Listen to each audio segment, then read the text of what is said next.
ఈ బిజినెస్ ఏదైనా మీ ఊర్లో ప్రమోషన్ చేయాలంటే అది సుమన్ టీవీతోనే సాధ్యం. ఇప్పుడే సంప్రదించండి.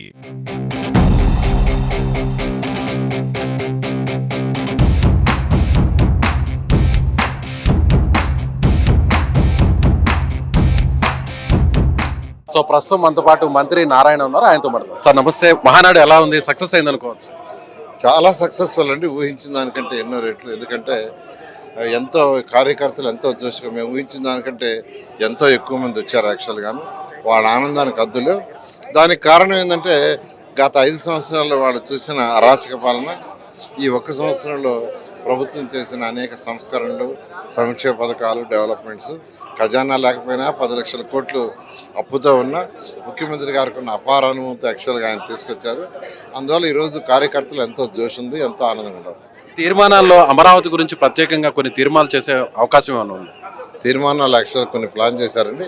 అవన్నీ కూడా ఇవాళ రేపు చేయడం జరుగుతుంది. సో ప్రపంచ స్థాయి రాజధానిగా అమరావతిని నిర్మించబోతున్నారు. అందులో ప్రధాన బాధ్యతను మీరు పోషిస్తున్నారు. ఇప్పటికే అనేక ప్రాంతాలు తిరిగారు. సో ఎన్ని రోజుల్లో అమరావతి కంప్లీట్ అయినటువంటి అవకాశం ఉందంటారు? ఈ మహానాడు నుంచి మీరేం చెప్తారు? అమరావతి రాజధాని యాక్చువల్గా 3 ఇయర్స్లో కంప్లీట్ చేయాలి ముఖ్యమంత్రి గారు ఆదేశించారు. ఆ విధంగా అడుగులు వేస్తూ ముందుకు పోతుంది. ఖచ్చితంగా 3 సంవత్సరాలు కంప్లీట్ చేస్తాం. ఆ రోజు రైతులకు ఏదైతే మాట ఇచ్చామో మాట తప్పకుండా ముందుకు పోవడం జరుగుతుంది. సో రైతులకు లేనటువంటి నొప్పి కొంతమంది వైసీపీ నేతలకు ఉందని టీడీపీ నేరుగా చెప్తుంది. వాళ్ళు భూములు ఇస్తున్నా కూడా ఎందుకు పదే విమర్శిస్తున్నారని. ఇంకా వాళ్ళ ఆలోచనలో మార్పు రాలేదంటారా?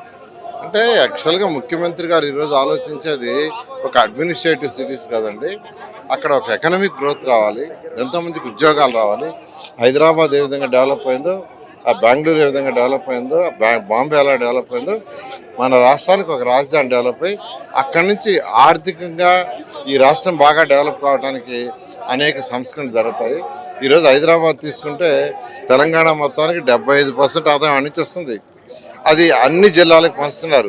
అదే విధంగా చేయటం ముఖ్య ఉద్దేశం. సో ఇప్పుడు ఇక లోకేష్ గారు 2.0గా మారబోతున్నారు.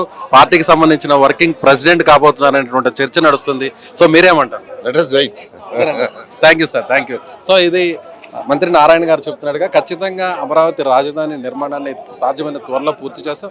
మహానాడుకు సంబంధించి కూడా ఇప్పటికే కార్యకర్తల్లో అందరిలో కూడా ఒక ఆవేశం ఉంది. 5 ఏళ్ల పాటు ఎక్కడ కూడా అనేక వేధింపులకు గురైనటువంటి నేపథ్యంలో ఒక్కసారిగా అధికారంలోకి వచ్చిన తర్వాత కార్యకర్తల్లో నూతన ఉత్సాహం కనిపిస్తుంది.